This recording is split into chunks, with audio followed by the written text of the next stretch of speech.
خلقی چانهان زگیلا خوش بتری به مشام همه چون عطر مشک و عنبری. تو ز خود بی خبری توی زیبا چو پری به نگاهت چو سحر دل ما را میبری آه دل ما را میبری.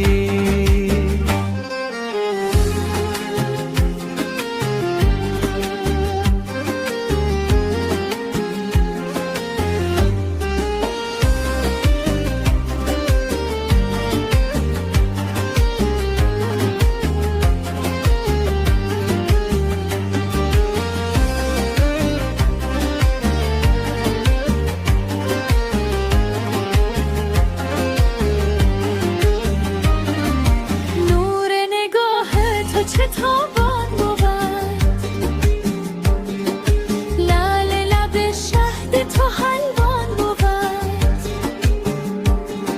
لعل لب شهد تو حلوان بود به قامتت چنهان ز همه زیباتری به مشام همه چون عطر مشک و عنبری. تو ز خود بی خبری توی زیبا چو پری به نگاهت چو سحر دل ما را میبری آه دل ما را میبری.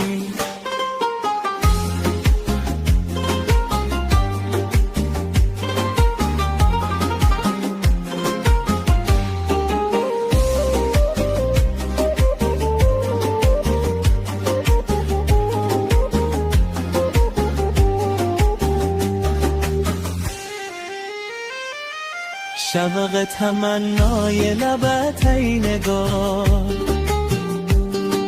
خواب ز چشمم برد از دل قرار خواب ز چشمم برد از دل قرار. به قامتت چنهان ز همه زیباتری به کمال دلبری چه خوش از نیل و فرید.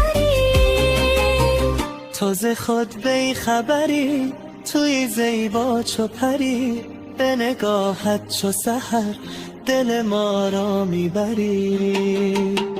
تو ز خود بی خبری توی زیبا چو پری به نگاهت چو سحر